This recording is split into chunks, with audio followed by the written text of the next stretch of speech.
नमस्कार मित्रों, आज की इस क्लास में मैं आपको संधि की यहाँ पर क्लास लेकर आया हूँ और मैं आपको बताने वाला हूँ वृद्धि संधि। इससे पहले मैंने संधि की लगातार क्लासेज आपको यहाँ पर स्टार्ट की हुई है। आपने नहीं देखी है तो क्लास जरूर देखें। मैं यहाँ पर आपको सेकंड ग्रेड और फर्स्ट ग्रेड दोनों का सिलेबस साथ में लेकर के चल रहा हूँ। ठीक है दोस्तों, तो चलिए आज की क्लास स्टार्ट करते हैं। देखिए आज हमारा टॉपिक रहेगा वृद्धि संधि। यहाँ पर मैं लिख रहा हूँ वृद्धि संधि हमारा टॉपिक रहेगा। देखिए पूरी डिटेल में आपको समझाऊंगा। ये वीडियो देखने के बाद में आपको 1% भी कंफ्यूजन आपका नहीं रहेगा। वृद्धि संधि,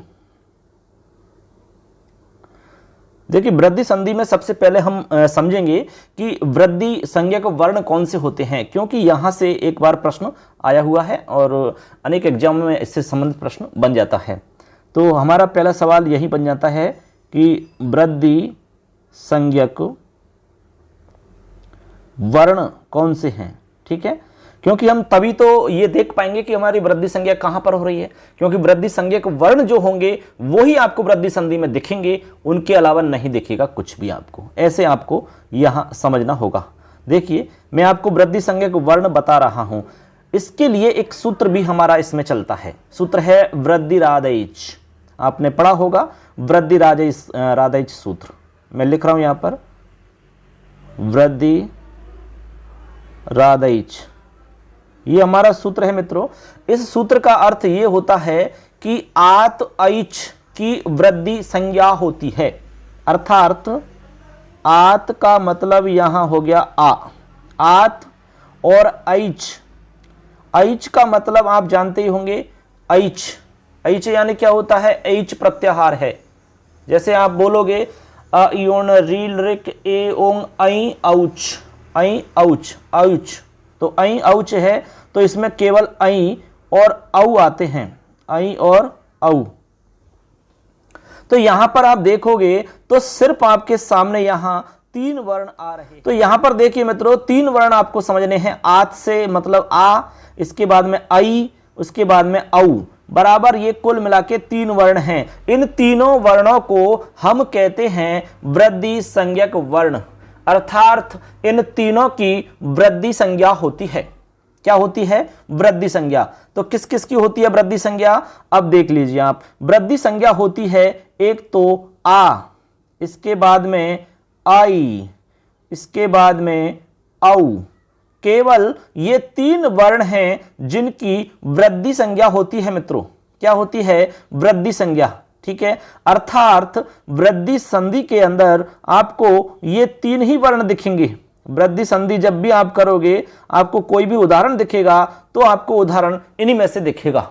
या तो उस उदाहरण में आई मिलेगा आपको, या फिर उस उदाहरण में आपको औ मिलेगा, या फिर उस उदाहरण में आपको आ मिलेगा।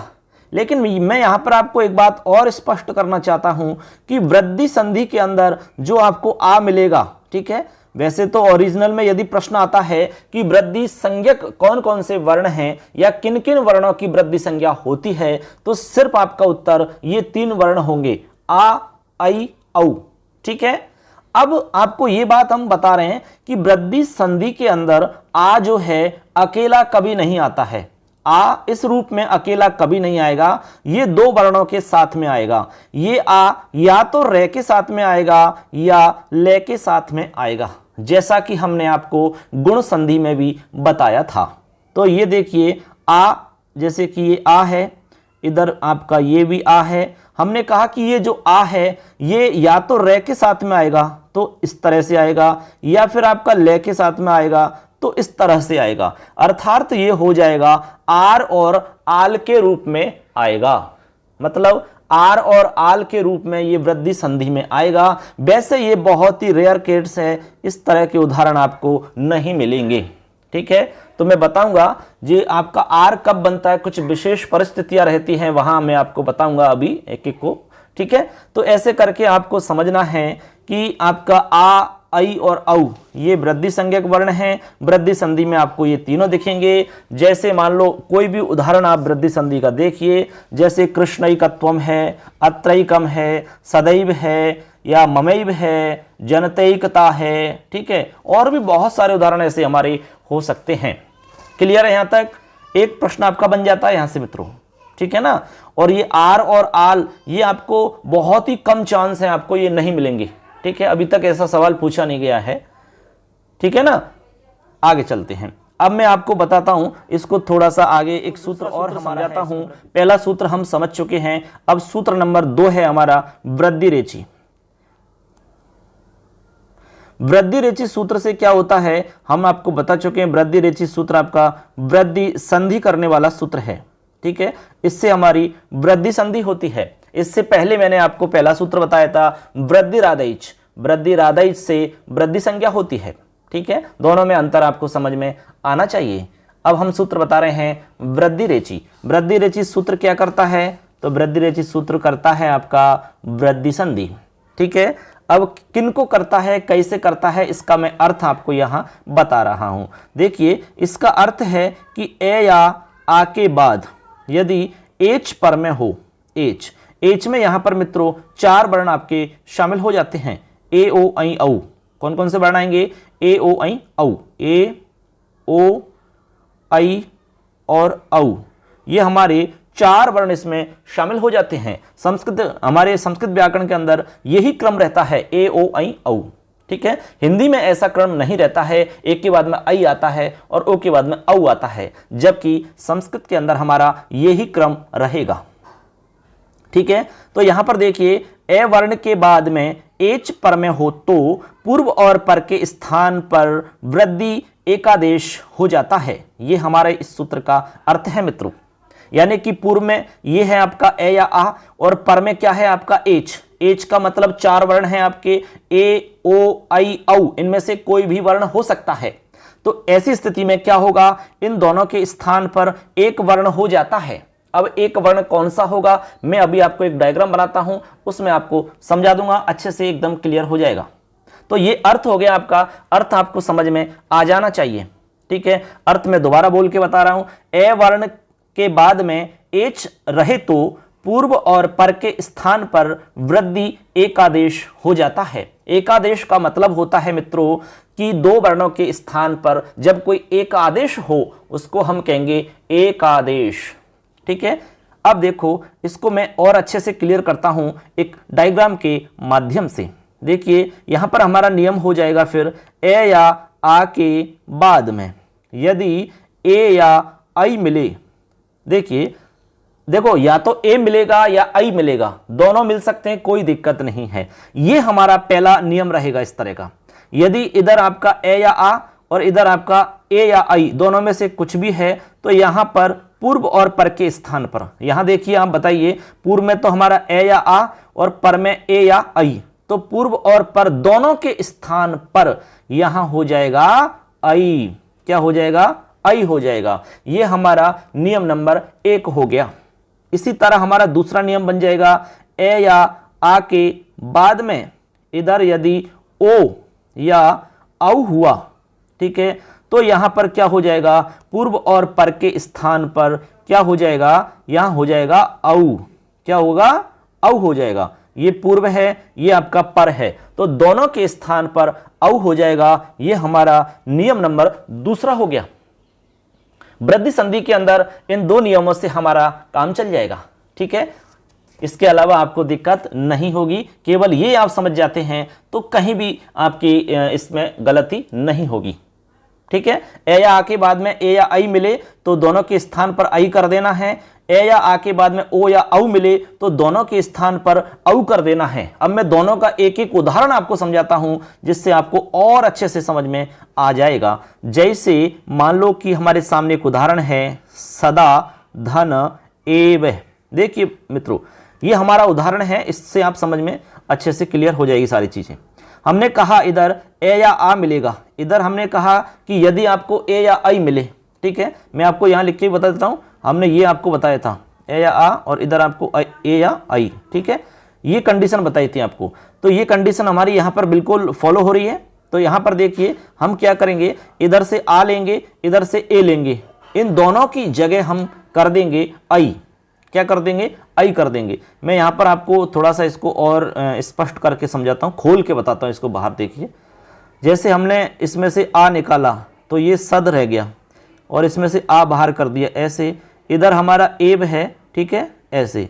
अब देखो यहां पर ये दो वर्ण हो गए आ और ए, ठीक है, ये दो वर्ण हैं। इन दोनों वर्णों के स्थान पर हमारे नियम नंबर 1 के अनुसार यहां पर हो जाएगा आई।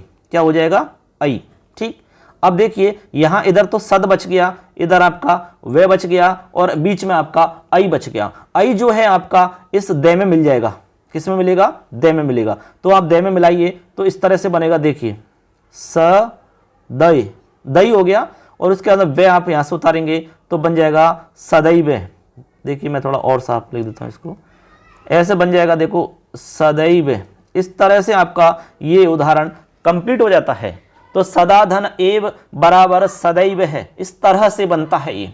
तो यहां पर हमने किया क्या है, या आ और ए ये हमारा इस तरह का वो बनता है, ठीक है, सिस्टम। तो यहां पर क्या है, पहला हमारा नियम है ना, उसके अकॉर्डिंग यहां पर हो जाएगा आई, ऐसे बस बन गया आपका। इसी तरह हमारा दूसरा उदाहरण हो जाएगा। दूसरे उदाहरण में हमने आपको औ बताया था।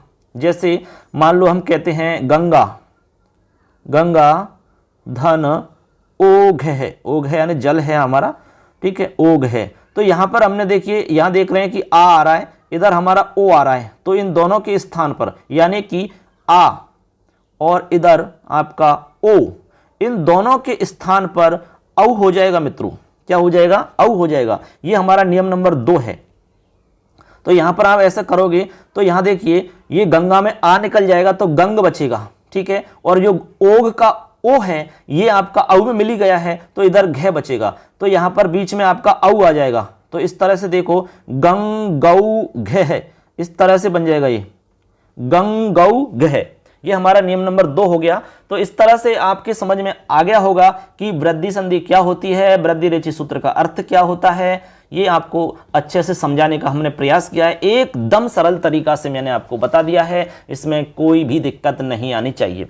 तो हमारी ट्रिक ये सामने बन के आ जाती है कि यदि किसी शब्द में ऐ की ध्वनि आ रही है, औ की ध्वनि आ रही है, तो आप बिल्कुल फटाक से समझ जाना कि ये वृद्धि संधि का उदाहरण है। ठीक है, अब मैं आपको एक एक उदाहरण बता रहा हूं, चलिए देखते हैं। उदाहरण से आपको एकदम अच्छे से समझ में आ जाएगा। ठीक है, चलिए मैं आपको अब देखो मित्रों, यहां पर हम पहले नियम के अनुसार मैं उदाहरण बताता हूं आपको, जो हमने नियम नंबर 1 बताया था उसके अकॉर्डिंग यहां पर उदाहरण है कुछ। देखिए यहां कह रहे हैं कि 1 धन 1, ठीक है, 1 धन 1 हमारा पहला ये उदाहरण है। तो यहां पर देखेंगे कि 1 है तो 1 में आपका ए आ रहा है और इधर आपका 1 है, इसमें आपका ए आ रहा है। तो पहला नियम लग रहा है, तो ए प्लस ए बराबर हो जाएगा आई। पहले नियम में हमने आपको यही समझाया था। तो यहां पर देखेंगे आप बन जाएगा ए कई कह, यहां विसर्ग लग जाएगा, यहां पर ए कई कह विसर्ग लगा हुआ है, थोड़ा सा यहां प्रिंट करने में मिस्टेक हुई है, ये टाइपिंग की मिस्टेक है थोड़ी सी। तो बन जाएगा ए कई कह। इसी तरह यहां पर सेकंड उदाहरण है मत धन ऐक्य है। अब ऐक्य यहां पर आई आ रहा है, इधर आपका ए आ रहा है, तो यहां देखेंगे ए आ रहा है, इधर आपका आई आ रहा है, इन दोनों को मिलाएंगे तो यहां पर एकादेश हो जाएगा, आई एकादेश। क्या होगा? आई एकादेश हो जाएगा। तो यहां पर बनेगा मतैक्य। क्या बनेगा? मतैक्य। ठीक है, इसी तरह आगे सदा धन एव है, जो कि मैं आपको अभी बता चुका हूं, सदैव। ठीक है, अभी ये समझा दिया था। इसके बाद में आगे है महाधन ऐश्वर्य, महाधन ऐश्वर्य। तो यहां पर आ रहा है, इधर आपका आई आ रहा है, तो यहां पर दोनों को हम मिलाएंगे तो एकादेश हो जाएगा आई, तो बन जाएगा महेश्वर्य, महेश्वर्य। ऐसे आ आई बराबर आई बनेगा, महेश्वर्य। इस तरह से ये रूप बन जाता है। ठीक है, ये केवल मैं आपको 4-5 उदाहरण बता रहा हूं, उसके बाद में और भी आपको उदाहरण समझाऊंगा कई सारे। ठीक है, तो ये हमारा नियम पहला हो गया। अब दूसरे नियम के अकॉर्डिंग हमने आपको बताया है वन धन औषधि, वन धन औषधि। ठीक है, तो यहां देखेंगे वन में ए आ रहा है, ये हमारा ए रहा, औषधि में औ आ रहा है। ठीक है, औ आ रहा है, ये हमारा औ रहा, दोनों को हम मिलाएंगे तो एकादेश हो जाएगा, औ एकादेश। ठीक है, औ वृद्धि एकादेश हो गया तो बन जाएगा वनौषधि। ठीक है, इसी तरह महाधन औषधि, तो सेम कंडीशन है, महौषधि बन जाएगा। इसी तरह परम धन औषध है तो परम औषध है बन जाएगा, इसमें भी कंडीशन सेम आ रही है। महाधन औषध, महौषध, इसमें भी सेम कंडीशन आ रही है आपकी। इस तरह यहां पर आप आसानी से पहचान सकते हो और आराम से कर सकते हो आप। ठीक है, अब मैं आपको और उदाहरण, चलिए मैं आपको और उदाहरण समझाता हूं अलग अलग करके। तो सबसे पहले मैं आपको उदाहरण बता रहा हूं। यहां पर देखिए कंडीशन यदि इस तरह की रहती है ए या आ के बाद में यदि हमारे सामने ए आता है, ठीक है, ए आता है तो क्या स्थिति बनेगी इसको मैं समझा रहा हूं सबसे पहले, ठीक है। तो यहां पर हमारा बन जाएगा आई। इस नियम को लेकर के मैं आपको उदाहरण बता रहा हूं।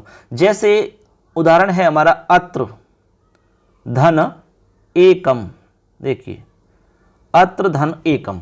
अब आप देखिए क्या बनेगा। यहां पर अत्र है, यहां ए आ रहा है, इधर आपका ए आ रहा है, ठीक है ना। तो यहां दोनों को हम मिलाएंगे तो एक आदेश हो जाएगा वृद्धि एक आदेश। तो यहां पर हो जाएगा ए प्लस ए बराबर आई बन जाएगा। तो यहां बनेगा आपका अत्रयी, अत्रयी कम, इस तरह से बन जाएगा अत्रयी कम, ठीक है ना, कोई दिक्कत नहीं है इसमें, अत्रयी कम बन जाएगा। इसी तरह मा धन एवं, मा धन एवं, इस तरह बनेगा। तो यहां देखिए आ रहा है, इधर ए आ रहा है, तो बन जाएगा आई, मई वम, क्या बन जाएगा मई वम, ठीक है। इसी तरह एक उदाहरण है जन धन एकता, जन धन एकता। अब यहां देखेंगे आप जन में ए आ रहा है और इधर आपका ए आ रहा है, तो बन जाएगा आई, तो बन जाएगा जनई, जनईकता बनेगा कि नहीं, जनईकता बन जाएगा, ठीक है ना। इस तरह से और भी एक उदाहरण और बताता हूं आपको। वैसे आप कितने भी उदाहरण बना सकते हो ऐसे, जैसे विद्याधन एषणा, विद्या धन एषणा, ठीक है। तो यहां पर आ रहा है, इधर ए आ रहा है, तो क्या बनेगा आई बन जाएगा। तो यहां बन जाएगा आपका विद्यैषणा, इस तरह से विद्यैषणा, ठीक है। तो इस तरह से देखिए आपको अच्छे से समझ में आगे होंगे। अत्रैकम, मैवम, जनैकता, विद्यैषणः, ऐसे उदाहरण आप बहुत सारे बना सकते हो, इसमें कोई भी दिक्कत नहीं है, ठीक है। अब ये तो हो गया हमारा कि आपको सामने ए मिलेगा, लेकिन कभी कभी आई भी मिल सकता है। तो आई मिलेगा तो आप कैसे रूप बनाओगे, चलिए वो भी दिखा देता हूं आपको। देखिए जैसे मान लो आई मिल गया, जैसे कि देव धन ऐश्वर्यम, ऐश्वर्यम, इस तरह से है मान लो। तो यहां पर क्या बनेगा, देखिए यहां ए आ रहा है, इधर आपका आई आ रहा है, तो यहां भी आपकी स्थिति वही बनेगी, यहां हो जाएगा आई, क्या बनेगा आई। तो यहां बन जाएगा देवैश्वर्यम, देवैश्वर्यम, इस तरह से आपका ये रूप बन जाएगा, देवैश्वर्यम, इस तरह से रूप बनेगा ये, ठीक है। कहने का मतलब है सामने हमें क्या मिलेगा, आई मिलेगा। और भी बना सकते हो ऐसे, जैसे मान लो एक उदाहरण बताता हूं, महाधन ऐरावत है, महाधन ऐरावत है, इस तरह का उदाहरण है। तो यहां पर आ रहा है, इधर आई आ रहा है, ठीक है। तो यहां क्या करेंगे, दोनों को मिलाएंगे तो वृद्धि एकादेश हो जाएगा, आई बन जाएगा। तो बन जाएगा हमारा मही, क्या बनेगा महिरावत है, महिरावत है, ऐसे बन जाएगा ये, ठीक है। तो ऐसे भी आप बना सकते हो, इसमें कोई दिक्कत नहीं है, कोई भी उदाहरण आ सकता है। ऐसा कोई फिक्स नहीं कि भाई हमने यहाँ उदाहरण बताया वो आपको मिल जाएगा, कोई भी उदाहरण बन जाएगा, लेकिन नियम आपको यही मिलेंगे जो हमने आपको बता दिए हैं, ठीक है। अब देखिए अगली स्थिति हम बता रहे हैं ओ की। जैसे मान लो इधर ए आ गया या आ गया, इधर आपको या तो ओ मिलेगा या फिर आपको औ मिल सकता है, ठीक है। तो दोनों ही स्थितियों में यहां पर आप दोनों को क्या कर देंगे, औ कर देंगे, दोनों को मिला करके हमारा औ हो जाएगा यहां पर, यानी कि औ वृद्धि एकादेश हो जाएगा। जैसे उदाहरण बता रहा हूं आपको, जैसे कि इधर है हमारा जल, ठीक है, इधर है हमारा ओघ है, देखिए। तो यहां देखेंगे आप जल में ए आ रहा है और ओघ में ओ आ रहा है, तो ए और ओ दोनों को मिलाएंगे तो वृद्धि एकादेश हो जाएगा और बन जाएगा औ, क्या बनेगा औ। तो यहां पर आप बना देंगे, बन जाएगा जलौघ है, जलौघ है, इस तरह बन जाएगा, क्लियर है, जलौघ है, ठीक है ना। ऐसे ही मान लो यहां पर है मधुर, इधर है मधुर, मधुर धन ओदन है, क्या है ओदन है, ठीक है। तो यहां पर ए आ रहा है, मधुर में रे में ए और इधर ओदन में ओ, तो यहां बनेगा मधुरौदने, ऐसे, ठीक है। थोड़ा विसर्ग लगा हुआ है लास्ट में, मधुरौदने है, मधुरऊ दन है, इस तरह से बनेगा। इधर मान लो तंडुल है, ऐसे, इधर आपका तंडुल है, इधर आपका ओदनम है, ओदनम, ठीक है। तो यहां भी आपका औ हो जाएगा, ए और औ मिला के तंडुलौदनम बन जाएगा, ठीक है, ऐसे तंडुलौदनम, इस तरह से बन जाएगा, तंडुलौदनम। बनेगा कि नहीं बनेगा? बिल्कुल बनेगा साहब, ऐसे। इसके अलावा अब औ भी आ सकता है आपको सामने, तो औ आ गया, तो औ वाला कैसे बन जाएगा? बिल्कुल सेम कंडीशन है, स्थिति तो सेम रहेगी, आपको केवल औ दिखेगा। जैसे महा, धन, औषधम, औषधम, इस तरह का मान लो कोई रूप बन गया। तो यहां आ रहा है, इधर औ आ रहा है, तो दोनों को मिलाकर के वृद्धि एकादेश में औ हो जाएगा। क्या हो जाएगा? औ। तो रूप बन जाएगा आपका यहां पर महौषधम। क्या बनेगा? महौषधम, इस तरह का रूप बन जाएगा। क्लियर है? इसी तरह मान लो एक उदाहरण हम और ले लेते हैं, जैसे कि वन, धन, औषधि, वन, धन, औषधि। तो वन में ए आ रहा है, इधर औ आ रहा है, तो दोनों को मिलाएंगे तो औ हो जाएगा, तो बन जाएगा वनौषधि, वनौषधि। इस तरह से हमारा रूप बन जाता है। अब ऐसे कितने भी उदाहरण आप बना सकते हो, ये कोई जरूरी नहीं कि जो हमने यहां पर बताया है उनमें से आ जाएगा, लेकिन जो नियम हमने बताया है उससे बाहर नहीं आएगा, क्योंकि नियम होता ही यही है, बस आपको समझ में आना चाहिए। अब दोस्तों ये तो हो गया हमारा सामान्य वृद्धि संधि का एक प्रकार, एक सिस्टम हो गया, ठीक है। लेकिन कुछ हमारे ऐसे प्रसंग हैं जहां पर अन्य संधि की प्राप्ति होने के बावजूद अपवाद के रूप में वृद्धि संधि काम हो जाता है, तो वो समझना बेहद जरूरी है। ये तो एक सामान्य प्रोसेस है कि ए या आ के बाद में यदि आपको ए आई मिले या ओ औ मिले, तो दोनों के स्थान पर यानी कि पूर्व और पर के स्थान पर वृद्धि एकादेश हो जाता है। लेकिन हम आपको कह रहे हैं कि कुछ ऐसे प्रसंग हैं जहां पर अन्य संधि प्राप्त होगी आपकी, लेकिन वहां पर वो संधि काम रुक जाएगा और वहां पर हो जाएगा वृद्धि संधि का काम। अब ऐसे कौन कौन से आपके स्थान हैं, कौन कौन सी ऐसी जगह है या कौन कौन सी ऐसी कंडीशन है जहां पर ऐसा होता है, तो चलिए हम आपको बताते हैं। ऐसी आपको 7 जगह हैं, यानी कि ऐसे हमारी 7 परिस्थितियां आपको दिखेंगी। उन परिस्थितियों में अन्य संधि प्राप्त होगी, लेकिन वहां पर आपको अपवाद स्वरूप वृद्धि संधि करनी होगी। चलिए एक एक को समझा देता हूं मैं। अपवाद स्वरूप वृद्धि संधि कार्य कहां कहां पर होगा? नंबर 1, सबसे पहला मैं आपको समझा रहा हूं, देखिए सूत्र लिख रहा हूं आपको, हम सूत्र के हिसाब से चलेंगे। हमारा एक सूत्र है जिसमें विशेष है एत्ये धत्यूठ सु, ये हमारा पहला सूत्र रहेगा। इसमें ये अपवाद वाले सूत्र बता रहा हूं जो कि विशेष हैं, ठीक है ना।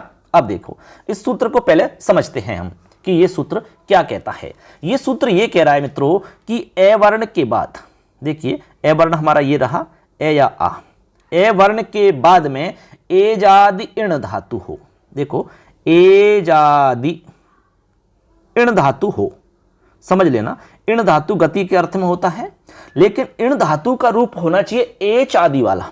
एजादि का मतलब होता है जिसके आदि में एच हो। आदि का मतलब होता है स्टार्टिंग में। इण धातु का रूप आप बोल के देखेंगे, उसमें आपको वो वाला रूप यहां पर देखना होगा जो एच जिसके प्रारंभ में आ रहा हो। जैसे एति आ रहा है, एति इता यंती रूप चलता है इसका। जैसे मैं आपको एक लाइन बता रहा हूं, जैसे हमारी इण धातु है मित्रों, इण धातु का रूप चलता है एति, इतः, यंती। अब जैसे मान लो ये लाइन है हमारी, अब ये इण धातु से बनी हुई लाइन है हमारी पूरी, क्योंकि इण धातु है। जैसे पठ धातु होती है ना, तो पठ धातु का रूप चलता है पठति, पठतः, पठन्ति। इसी तरह इण धातु का रूप चलता है एति, इता, यंती। अब आप इसमें 3 रूप आपके सामने लिखे हुए, इनमें से आप ये पहचानो कि एच किसके आदि में है, एच किसके स्टार्टिंग में आ रहा है। एच का मतलब ए ओ ऐ औ, ये 4 वर्ण किसके स्टार्टिंग में आ रहे हैं? इसमें आ रहे हैं, बिल्कुल आ रहे हैं साहब, इसमें नहीं आ रहे, इसमें नहीं आ रहे। तो इनमें से 3 में से केवल एति हमारा एजादि धातु है, एजादि इण धातु कहलाएगा। इस तरह से बात आपकी समझ में आ गई होगी, ठीक है। मैंने ये इसलिए समझाया कि आपको समझ में आ जाए कि एजादि इण होता क्या है, ठीक है। अब अर्थ की तरफ चलते हैं। ए या आ के बाद एजादि इण धातु हो, ठीक है। इसके अलावा एद धातु का रूप हो, एद धातु। अब एद धातु के रूप में भी एजादी मिलना चाहिए, ठीक है, एद धातु में भी एजादी मिलना चाहिए।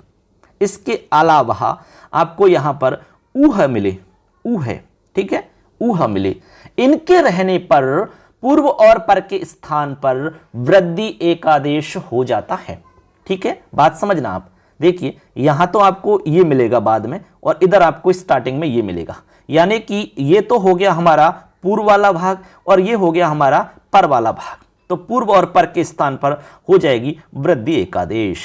क्या होगी? वृद्धि एकादेश कार्य हो जाता है। अब सूत्र का अर्थ समझ लो आप। इस सूत्र का अर्थ हो गया कि ए वर्ण के बाद एजादि इण, एद धातु या फिर ऊह के रहने पर वृद्धि एकादेश कार्य हो जाता है, ठीक है। एजादि इण क्या है मैंने आपको समझा दिया है। एद धातु का रूप चलता है जैसे एधते, एधेते, एधन्ते, तो ये भी आप जानते हो। एद धातु के अंदर भी आपको एजादी वाली रूप ही लेना होगा जिसके आदि में एच आ रहा हो, और ऊह आपको शब्द यूं की तो ही लेना होगा, ठीक है। तो स्पष्ट है। अब मैं आपको उदाहरण समझाता हूं इसके, कैसे इसके उदाहरण बनेंगे आपको, ठीक है। देखिए मैं उदाहरण लिख रहा हूं, जैसे उप धन एति, देखिए उप धन एति, ठीक है। ये हमारे सामने कंडीशन आ गई। अब यहां पर हमने आपसे कहा कि ए या आ के बाद यहां एति आ रहा है। एति आपका इण धातु से बना हुआ रूप है मित्रों। किससे? इण धातु। जब आप इण धातु का रूप चलाओगे, धातु रूप, तो हमने कहा कि एति, एतः, यंति, इस तरह से रूप चलेगा, ठीक है। तो ये एच है अंत आदि में, इसके स्टार्टिंग में एच आ रहा है, ठीक है। तो इसको हम कहेंगे एति को एजादि इण धातु। क्या कहेंगे? एजादि इण कहेंगे कि नहीं? बिल्कुल कहेंगे। तो हमारी बिल्कुल नियम लग रहा है। अब आप सोचोगे सर इसमें विशेष क्या है? ये नियम तो हमारा वृद्धि संधि में पहले ही बता चुके हैं आप कि ए के बाद में यदि ए आता है तो वृद्धि हो जाएगी। बिल्कुल सही कहा आपने। लेकिन मित्रों यहां पर एक नियम और लगता है, एक सूत्र चलता है एंगी पर रूपम, जो कि हम बाद में पढ़ेंगे। एंगी पर रूपम, एंगी पर रूपम, इस सूत्र के अनुसार यहां पर पररूप संधि का काम प्राप्त हो रहा है। पररूप संधि भी हो सकती है यहां पर, ठीक है, क्योंकि एंग से स्टार्टिंग होने वाला हमारा धातु रूप है आगे, तो निश्चित रूप से यहां पर हम करेंगे पररूप। लेकिन यहां पर विशेष हमारा कार्य होगा वृद्धि संधि का। जहां पर विशेष कार्य और सामान्य कार्य दोनों ही उपस्थित हो जाएं तो वहां पर विशेष वाला कार्य मान्य होता है। तो यहां पर वृद्धि संधि वाला कार्य विशेष होगा, तो यहां पर जो आपका जो पररूप संधि का काम है वो वहां पर रोक दिया जाएगा और रोक करके यहां पर कर दिया जाएगा वृद्धि संधि का कार्य। बात समझ रहे? तो यहां पर वृद्धि संधि का कार्य हो जाएगा आपका। तो यहां पर वृद्धि संधि हो जाएगी कुल मिलाकर के, तो बन जाएगा उपैति, उपैति, इस तरह से, ठीक है। अब यहां पर जैसे मान लो दूसरा हम रूप लिखते हैं उप, एद धातु का हम बनाते हैं एधते, एधते, एधेते, एधन्ते, कोई सा भी रूप बना सकते हो आप, ठीक है। तो यहां पर ए आ गया, इधर हमारा एद धातु आ गया, तो एद धातु आ गया, तो यहां भी एंगी पर रूपम से पररूप संधि हो सकती है आपकी, लेकिन उसको रोक दिया तो यहां पर हम वृद्धि कर देंगे, तो बना लेंगे उपैधते, उपैधते, इस तरह से, ठीक है, उपैधते बन जाएगा। इसी तरह आगे चलेंगे आप, जैसे हमारा एक शब्द है पृष्ठधन ऊ है। क्या है? पृष्ठधन ऊ है, ठीक है। अब यहां पर आप देखेंगे कि यहां ठे में ए आ रहा है, इधर आपका ऊ है आ रहा है। अब आप देखोगे तो यहां पर गुण संधि हो रही है, सीधी सी गुण संधि प्राप्त हो रही है, लेकिन यहां पर गुण संधि को रोक दिया जाएगा क्योंकि एत्य धत्युट सूत्र के अंदर यह विशेष कहा गया है कि ए या आ के बाद में यदि आपका ऊठ यानी कि ऊहे पर में आ जाए तो यहां पर तो भाई मैं ही रहूंगा, आप यहां पर मत आना, ऐसा यहां कहा गया उन्होंने। यहां पर उन्होंने थोड़ा सा बंटवारा कर लिया कि इन परिस्थितियों में मैं आऊंगा यहां पर वृद्धि करने के लिए और बाकी आप आ जाना फिर, ठीक है। तो यहां पर गुण संधि का काम रुक जाएगा, ठीक है। तो वृद्धि संधि का कार्य हो जाएगा क्योंकि ये विशेष कार्य है, तो यहां बन जाएगा पृष्ठौ है, पृष्ठौ है, इस तरह से बन जाता है, ठीक है। तो कुल मिला के आप तीनों उदाहरण समझ गए होंगे। ऐसे और भी उदाहरण बना सकते हो, बस जो नियम हमने बताया है वो आपको फॉलो करना है और कोई भी दिक्कत नहीं आएगी। जैसे मान लो हमने लिखा भार धन ऊ है, तो सेम स्थिति है वो तो बन जाएगा, यहाँ पर ए आ रहा है, इधर ऊ आ रहा है, तो भारऊ है, भारऊ है, इस तरह से बन जाएगा। क्लियर है सबके, कोई दिक्कत नहीं आनी चाहिए। हमारा ये विशेष में पहला नियम कंप्लीट हो जाता है। ऐसे हम आपको 7 नियम बताएंगे जहां पर अन्य संधि का काम प्राप्त होता है, लेकिन हमें फिर भी वहां पर वृद्धि संधि करनी पड़ती है, क्योंकि ये विशेष कार्य है, अपवाद स्वरूप वृद्धि संधि हमारी होती है। अब चलते हैं नियम नंबर 2। नियम नंबर 2 हमारा बहुत ही फेमस है, जो कि कई बार एग्जाम में पूछ लिया गया है। अक्षादुहिन्याम उपसंख्यानम, अक्षादु हिन्याम हिन्याम मुप संख्यानम। देखिए अक्षादु हिन्याम उप संख्यानम, यह हमारा ये सूत्र हो गया। अगला क्या है? अक्षादु हिन्याम उप संख्यानम। आपने पहले पढ़ रखा होगा, अक्षादु हिन्याम उप संख्यानम एकदम सिंपल है। इसका अर्थ ये कह रहा है कि भाई अक्ष के बाद में, अक्ष शब्द के बाद में यदि उहिनी शब्द रहे, क्या रहे? उहिनी। अक्ष शब्द के बाद यदि उहिनी शब्द रहे तो वृद्धि एकादेश कार्य हो जाता है। अब देखो यहां पर अक्ष में ए आ रहा है, इधर उ आ रहा है, तो यहां पर सिंपल है, गुण संधि हो जाएगी। लेकिन ये जो हमारा सूत्र है ये विशेष है। जब विशेष आ गया तो इसने कहा कि भाई साहब ऐसा है, केवल अक्ष धन उहिनी, इस कंडीशन में आप गुण मत करना और जगह कर लेना यार, यहां छोड़ दो आप, यहां तो मैं ही आऊंगा वृद्धि करने के लिए। ठीक है, तो ये विशेष कंडीशन हो गई इनकी। तो यहां पर वृद्धि संधि होगी, ना कि गुण संधि। गुण संधि का काम रोक दिया जाएगा। ठीक है, तो यहां पर हो जाएगा हमारा, आप वृद्धि इसमें कर दो, ए और उ मिलके औ हो जाएगा, तो यहां बन जाएगा, देखिए अक्षौ हिणी, अक्षौ हिणी। अब यहां पर जैसे आप इनको मिलाओगे तो मिलाते समय हमारा जो रूप बनेगा इस तरह बनेगा। यहां पर जो आपका न था, ये वाला न आपका ण में बदल जाएगा इसमें। ठीक है, अटकोपवांगनुम वे वायेपी सूत्र के अनुसार हमारा जो नियम है अणत्व का विधान, उसके अनुसार ये चेंज हो जाता है। ठीक है, हमने इसके बारे में वीडियो बना रखा है, आप यदि इसके बारे में नहीं जानते हैं तो वीडियो देख लेना, मैं इसको यहाँ पर डिस्क्रिप्शन में डाल दूंगा, उसको जरूर देखना। आप बिल्कुल कंफर्म हो जाएगा, आपको कहीं पर भी कंफ्यूजन नहीं रहेगा, आपका कभी भी गलती नहीं होगी अणत्व वाली। ठीक है, तो ये बन जाएगा अक्षौ हिणी। केवल एक ही उदाहरण है, इसलिए आपको घबराने की जरूरत नहीं है। इस नियम में केवल एक ही उदाहरण आपको पढ़ना है और यही आपको पूछा जाएगा। ठीक है, क्लियर? आगे चलते हैं। अब हमारा नियम नंबर 3। देखिए नियम नंबर 3 हम समझ रहे हैं। ठीक है, ये वृद्धि संधि के अपवाद पढ़ रहे हैं हम। यहां पर अन्य संधि का काम होता है, लेकिन उसको रोक करके वृद्धि संधि का काम किया जाता है। अब देखिए यहां पर हमारा एक सूत्र है, स्वादि रे ऋणो, स्वादि रे ऋणो हो, ये हमारा सूत्र है, स्वादि रे ऋणो हो। ठीक है, ये हमारा सूत्र है इसमें। अब इस सूत्र का क्या अर्थ है वो समझो। अब देखिए मित्रों, यहां पर मैं इसका आपको अर्थ बता रहा हूं, इसका क्या अर्थ है वो मैं समझा रहा हूं। देखिए इसका अर्थ है कि स्व शब्द के बाद, ये हमारा स्व शब्द है, इस स्व शब्द के आगे यदि आपको 3 शब्द मिले, कौन कौन से? इर, इनसे रिलेटेड इर, या फिर ईरी, या फिर ईरिणी, ईरिणी, इनमें से कोई भी शब्द आपको आगे मिले तो पूर्व और पर के स्थान पर वृद्धि एकादेश कार्य हो जाता है, अर्थात यहां पर वृद्धि संधि मानी जाती है।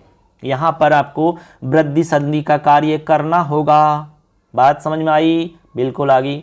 तो देखिए स्व शब्द के आगे यदि आपको मिले इर, ईरी या ईरिणी, तो आपको यहां पर क्या करना होगा? वृद्धि संधि कार्य करना होगा। सीधी सीधी बात ये है यहां पर। अब देखो कैसे, उदाहरण कैसे बनेगा, देखिए भैया यहां पर देखिए स्व, स्व के बाद में आ रहा है ईर है, ईर है। ठीक है, ईर आ रहा ना, ईर, तो इससे बनेगा ईर है ऐसे। अब आप देख लीजिए यहां पर आपके गुण संधि भी लग रही है, यानी गुण संधि का कार्य भी यहां प्राप्त हो रहा है, लेकिन उसको रोक दिया जाएगा। यहां पर विशेष हमारा जो सूत्र है इसके अनुसार यहां पर वृद्धि कार्य होगा, क्योंकि ये सूत्र कह रहा है कि भाई साहब यहां मत करना, आप सब जगह कर लेना, केवल यहां छोड़ देना यार। ऐसे। तो यहां पर हो जाएगा हमारा वृद्धि कार्य, तो वृद्धि कार्य ए और ई मिलके हो जाएगा आई, तो बन जाएगा यहां पर स्वई रह, ऐसे स्वई रह। ठीक है, इसी तरह आगे है स्वधन ई ऋणी, स्वधन ई ऋणी, स्वधन ई ऋणी। यहां भी गुण संधि का कार्य प्राप्त हो रहा है, तो यहां भी आप ए और ई है इनको मिलाकर के कर देंगे स्वई ऋणी, ऐसे स्वई ऋणी, यहां भी स्वई ऋणी बन जाएगा इस तरीका से। ठीक है, क्लियर है, एकदम स्पष्ट आपको समझ में आना चाहिए। अब इसी तरह एक उदाहरण और बन जाएगा आपका स्वधन ईरी, स्वधन ईरी। ठीक है, देखो मैं नीचे लिख के बता रहा हूं, यहां पर थोड़ा सा ऊपर से साफ कर देता हूं मैं यहां से, इसको अर्थ को आपने लिख लिया होगा, तो यहां मैं इसको तीसरे उदाहरण को लिख रहा हूं। ये पहला उदाहरण हो गया, ये दूसरा, और ये हमारा तीसरा उदाहरण है। जैसे कि स्व धन ई री, ऐसे, तो यहां बन जाएगा आपका स्वैरी। ठीक है, स्वैरी, ऐसे यहां आपका वृद्धि कार्य हो जाएगा। वैसे नियम के अकॉर्डिंग यहां भी गुण संधि प्राप्त हो रही है आपकी, लेकिन वही बात है, उसको रोक दिया जाएगा और यहां हमारा रूप बन जाएगा। तो इस तरह से यहां पर 3 रूप आपको समझने हैं। स्वादि रे ऋणु, जो हमारा सूत्र है ये कहता है कि स्व के बाद में यदि आपको ईर, ईरी, ईरणी शब्द मिले तो यहां पर पूर्व और पर के स्थान पर वृद्धि एकादेश कार्य हो जाता है। स्पष्ट है सबके, क्लियर है, एकदम आसान तरीका से बता रहा हूं मैं, बिल्कुल सीधा सीधा, तो आपको समझ में आ जाना चाहिए। ठीक है, आगे चलते हैं। अगला नियम, नियम नंबर 4, विशेषों में हमारा नियम नंबर 4 देखिए, बहुत ही फेमस है अब 4 नंबर का। ये है आपका प्रादुहोड़ो ढैशय शेषु, प्रादुहोढ़ो। ठीक है, इसके बाद में है ढये शैष्येषु, ऐसे प्रादुहोड़ो ढय शैष्येषु, ये हमारा सूत्र है मित्रों, आपने खूब पढ़ रखा होगा इसको। ठीक है, अब इसको मैं समझाता हूं। प्रादुहोड़ो ढय शैष्येषु, आपको सूत्र भी याद करना पड़ेगा, क्योंकि सेकंड ग्रेड और फर्स्ट ग्रेड के स्तर पर सूत्र भी पूछा जाता है। उदाहरण देकर सूत्र पूछ लिया जाता है, और सूत्र देकर के उदाहरण पूछ लिया जाता है, किसी भी रूप में पूछ सकते हैं, इसलिए हमें सूत्र भी याद करना होगा, उदाहरण भी याद करना है, इसका विच्छेद किस तरह से होता है वो भी हमें याद करना होगा, सारा कुछ याद करना होगा हमें। ठीक है, अब इसका अर्थ बता रहा हूं मैं, सुन लीजिए अच्छे से। ये अर्थ इसका कहता है कि भाई प्र के आगे, ठीक है, इसमें आ रहा है ना प्र के आगे यदि उ है, ठीक है, प्र के आगे यदि उ है, या फिर ऊढ़ है, या फिर ऊढ़ी, ठीक है, या फिर एश है, या फिर एश्य है, इनमें से कोई भी यदि शब्द मिलता है प्र के बाद में, तो पूर्व और पर के स्थान पर वृद्धि एकादेश कार्य हो जाता है। क्या हो जाएगा? वृद्धि एकादेश कार्य हो जाता है। ये इसका मतलब है, सीधा सिंपल। क्लियर है सबके? क्या प्र के बाद में यदि उ है, ऊढ़ है, ऊढ़ी, एश, एश, इनमें से कोई भी मिले तो यहां पर वृद्धि एकादेश कार्य हो जाता है। अब देखो यहां पर अन्य संधि कौन सी प्राप्त हो रही है।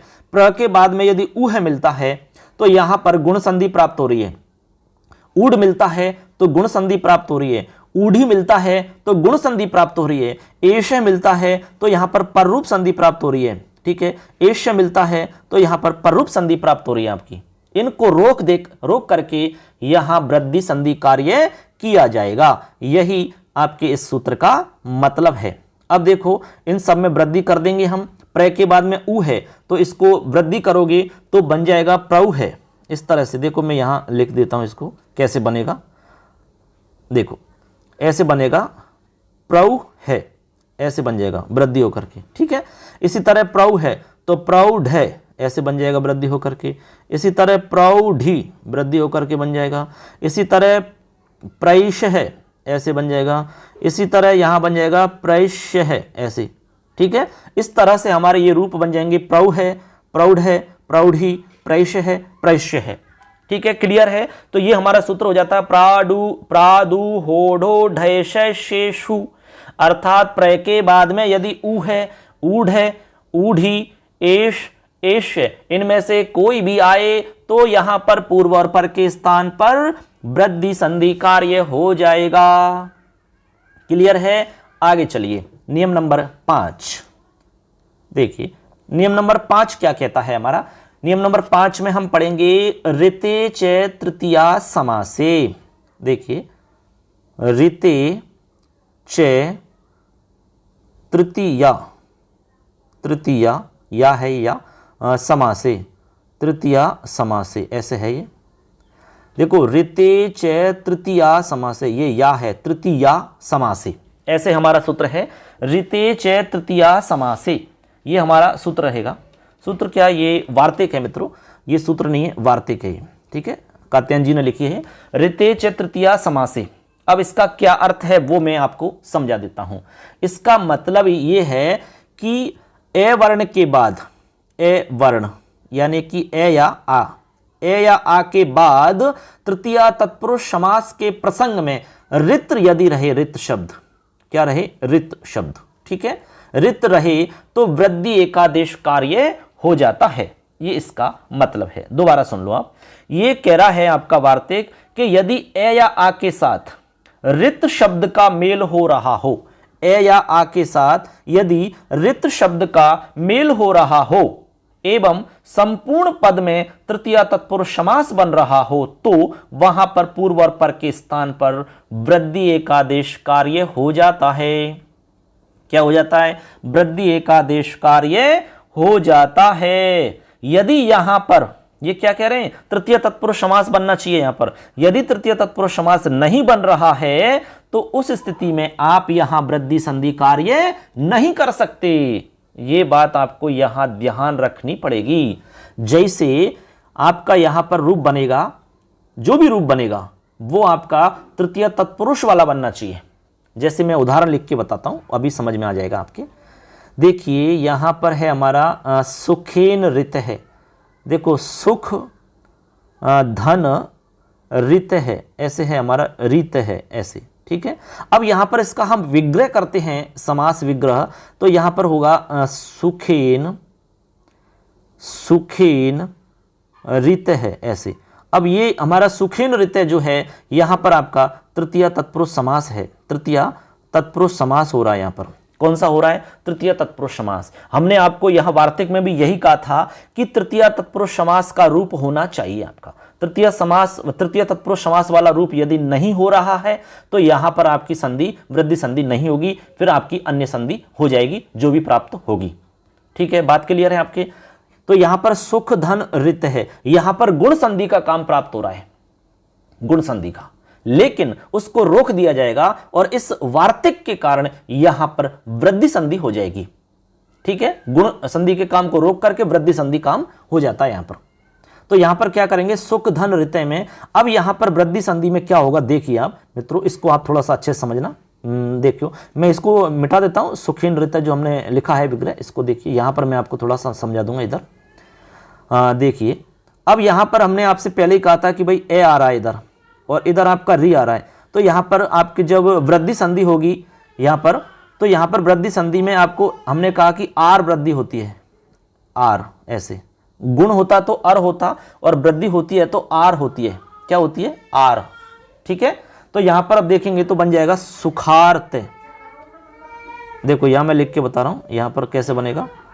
यहां बनेगा सुखार्त है ऐसे, सुखार्त बन जाएगा, सुखार्त है, मतलब हो गया सुखेन ऋत है अर्थात सुखार्त है। ठीक है, तो यहां पर आपकी वृद्धि संधि हो जाती है। किससे हुआ? ऋते च तृतीया समासे के अनुसार। ठीक है, ऐसे और भी उदाहरण आप बना सकते हो। जैसे मैं एक उदाहरण और भी आपको समझाता हूं यहां पर, ठीक है, जिससे कि आपको थोड़ा सा और कॉन्फिडेंस आएगा और आपको पता चलेगा कि ये कैसे बनता है। एक उदाहरण और समझाता हूं। जैसे मान लो तृषा है, तृषा, त्रिषा, ठीक है, तृषा ऋत है, तृषा ऋत है। ठीक है, ऐसे तृषा ऋत है, तो यहां पर हमारा जब विग्रह होगा तो तृषया ऋत है। ठीक है, तृषया ऋत है बन जाएगा, इसका मतलब तृतीय तत्पुरुष। अब यहां पर आप विग्रह करोगे तो विग्रह करोगे त्रिशया, ऐसे त्रिशया ऋत है। ठीक है, ऐसे आप विग्रह कर लोगे तो यहाँ तृतीय तत्पुरुष समास हो रहा है, इसका मतलब कोई दिक्कत नहीं है, यहाँ पर आप वृद्धि कार्य कर सकते हो। तो यहाँ पर आपने जैसे ऊपर बनाया था ना अभी, तो ऐसे कैसे यहाँ बना लोगे, आर हो जाएगी वृद्धि हमारी, बन जाएगा त्रिशार्तः। क्या बन जाएगा, त्रिशार्तः बन जाएगा। इसी तरह क्षुधा है, क्षुधाधन रित है तो क्षुधार्तः बन जाएगा। ठीक है, इस तरह से। तो क्लियर है सबके। लेकिन यहां पर यदि ऐसा कोई भी उदाहरण आता है सामने जिसमें तृतीय तत्पुरुष समास नहीं हो रहा है, तो उस कंडीशन में आप वहां वृद्धि संधि नहीं कर सकते। जैसे परम धन रित है, ऐसे है ये, परम धन रित है। इस तरह यदि आता है तो यहां पर हमारा जो विग्रह होगा वो होगा परमश्चासौ, परमश्चासौ रित है, ये हमारा विग्रह होगा इसका। और इस विग्रह के अकॉर्डिंग आप देखोगे तो यहां पर आपका कर्मधारय समास हो रहा है। कौन सा हो रहा है, कर्मधारय समास। तो कर्मधारय समास हो रहा है, इसलिए यहां वृद्धि संधि का काम नहीं होगा, क्योंकि हमने नियम के अनुसार बताया था कि तृतीय तत्पुरुष समास होना चाहिए, तभी जाकर के आप वृद्धि संधि काम कर सकोगे।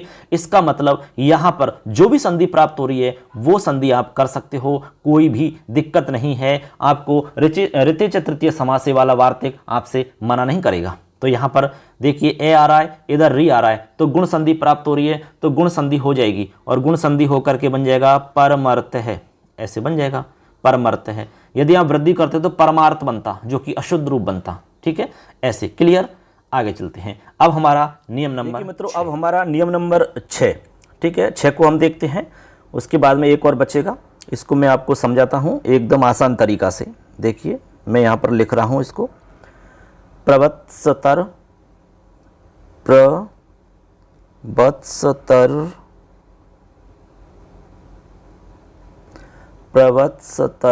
कंबल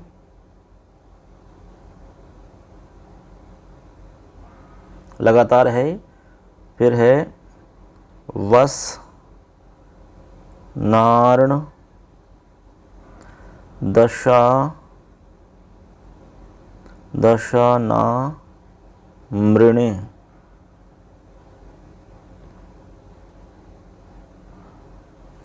ये हमारा सूत्र रहेगा। सूत्र क्या, वार्तिक है मित्रों ये। ठीक है, ये क्या है, वार्तिक है। तो वार्तिक क्या है एक बार पढ़िए, प्रवत्सतर कंबल वसनार्ण, देखो वसनार्ण दशानाम ऋणे, इस तरह से ये लिखा हुआ है।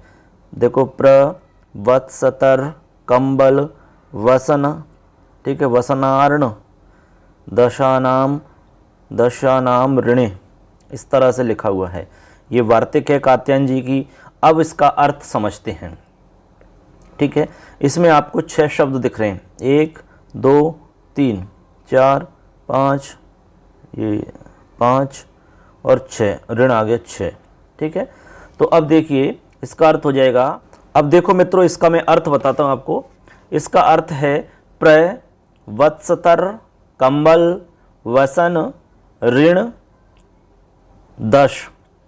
इन 6 शब्दों के साथ यदि ऋण शब्द का मेल हो तो पूर्व और पर के स्थान पर वृद्धि एकादेश हो जाता है, अर्थात यहाँ पर वृद्धि संधि मानी जाती है।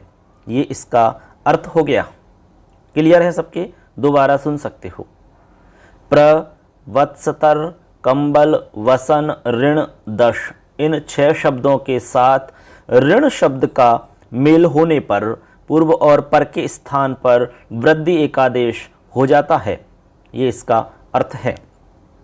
ठीक है, अब मैं आपको अलग अलग 6 शब्द लिखकर बता रहा हूँ, कौन कौन से इसमें 6 शब्दों की बात हो रही है। देखो, एक है हमारा प्रय, प्रय के बाद में है वत्सतर, प्रवत्सतर, फिर है कंबल, कंबल लिख रहा है ये, कंबल। ठीक है, चलो साफ लिख देता हूँ इसको। ये लिखा हुआ आपका कंबल, और कंबल के बाद में लिखा हुआ है वसन, वसन के बाद में है इसमें ऋण, और इसमें लास्ट है एक दश। ऐसे करके देखिए, यहाँ पर हमारे शब्द हो जाते हैं 1 2 3 4 5 और 6। ये 6 शब्द हैं हमारे, ठीक है। इन 6 शब्दों की जो संधि होगी वो होगी आपकी ऋण शब्द के साथ। बात समझना, ये जो आपके 6 शब्द हैं, इन 6 शब्दों के साथ यदि ऋण शब्द का मेल हो, किसका? इस वाले शब्द का ऋण शब्द का मेल हो तो पूर्व और पर के स्थान पर वृद्धि एकादेश हो जाता है। क्लियर? अब मैं इनके रूप बना के बताता हूं क्या रूप बनेगा एक एक का, ठीक है ना। सबसे पहले है हमारा प्रय। प्रय के आगे हम लिखेंगे ऋणम। ऋण शब्द को हमने लिखा ऋणम। अब देखिए, आपको हम बता देते हैं एक बार क्लियर करके कैसे बनेगा। जैसे हमने कहा कि पूर्व और पर के स्थान पर, तो यहाँ पर हमने कहा कि यहाँ पर आपका जो वृद्धि होगी वो होगी ए के बाद में यदि री है तो यहाँ दोनों की वृद्धि हो जाएगी आर। क्या हो जाएगी? आर वृद्धि हो जाएगी। मैं एक को क्लियर करके बता रहा हूँ। जैसे मान लो हम प्रे के अंदर से ए को बाहर निकालते हैं तो हम ऐसे लिख सकते हैं इसको। देखिए आप, इस तरीक़ा से हम इसको लिख सकेंगे। तो यहाँ पर आप देखेंगे इधर ए आ रहा है, इधर आपका री आ रहा है। क्या है? देखिए यहाँ तो आ रहा है ए, इधर आ रहा है आपका री। तो ये पूर्व हो गया ए तो, और री हो गया पर। तो पूर्व और पर दोनों के स्थान पर आपका यहाँ पर वृद्धि करेंगे तो आर हो जाएगा। क्या? आर। तो इधर से आपका केवल प्रे बचा और इधर से बीच में आर बन गया आपका दोनों की जगह। इनकी जगह तो आर हो गया, इधर बचा णम। इस तरीक़ा से अब इन सबको मिलाओगे तो आपका रूप इस तरह से बनेगा, प्रारणम, ऐसे। ठीक है, तो ये आपका प्रधन ऋणम बराबर प्रारणम बन जाएगा। इस तरीक़ा से आप देख सकते हैं। क्लियर है? ये यदि आप समझ जाते हो तो बाकी के सारे समझ जाओगे आप। ठीक है, किस तरह से बनाए आप इसका स्क्रीनशॉट ले सकते हो, आप अपनी कॉपी में नोट भी कर सकते हो। अब चलो दूसरा, एक तो मैंने बता दिया है, अब दूसरा बता रहा हूं मैं आपको। वत्सतर, हमारा शब्द है वत्सतर। देखो वत्सतर है, इसमें हम वही ऋणम जोड़ेंगे। ठीक है, तो ऋणम जोड़ेंगे तो हमारा रूप क्या बनेगा? हमारा रूप बनेगा वत्सतरारणम, तरारणम। देखो ऐसे बनेगा, मैं यहाँ नीचे लिख के बताता हूँ, वत्स तरारणम।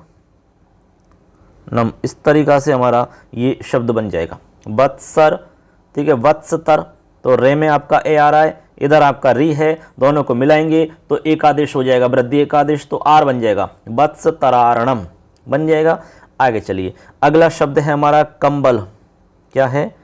कंबल। कंबल में आपको जोड़ना है वही ऋणम।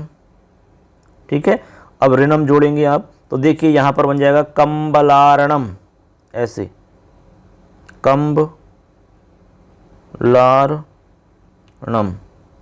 ठीक है, ऐसे। चलो मैं नीचे लिख देता हूँ इसको, थोड़ा सा जगह कम पड़ गई उधर।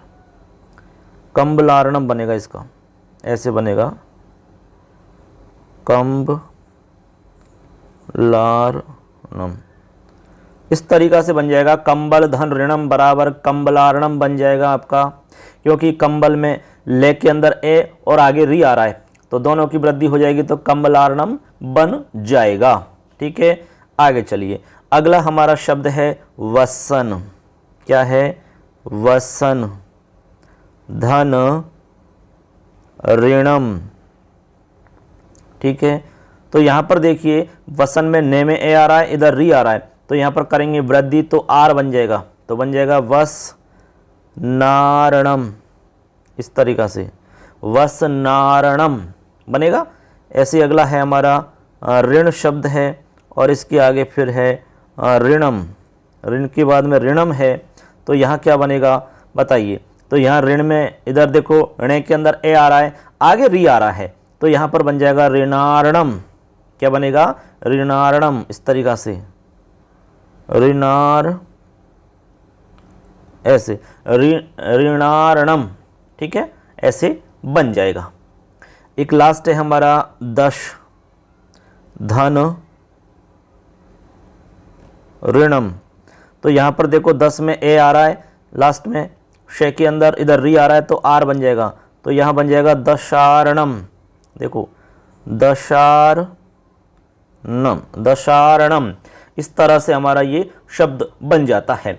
तो मित्रों यहाँ पर मैंने आपको 6 शब्द बनाकर बताए हैं कि किस तरह से ये बनते हैं। ठीक है, क्लियर है। अब यहाँ पर एक बात और अच्छे से समझ लो आप। मैंने आपको जो शब्द बताए थे अभी, जैसे कि प्र है, ठीक है, उसके बाद में वत्सतर है, ठीक है, उसके बाद में कंबल है, उसके बाद में आपका वसन है, उसके बाद में ऋण है, उसके बाद में दश है। 1 2 3 4 5 6 ये हमारे 6 शब्द हैं। इन 6 शब्द के साथ यदि मेल होता है किसका, ऋणम का या ऋण का, ठीक, तो ऐसी स्थिति में यहाँ पर हो जाएगी आपकी वृद्धि संधि। यही हमने आपको बताया है।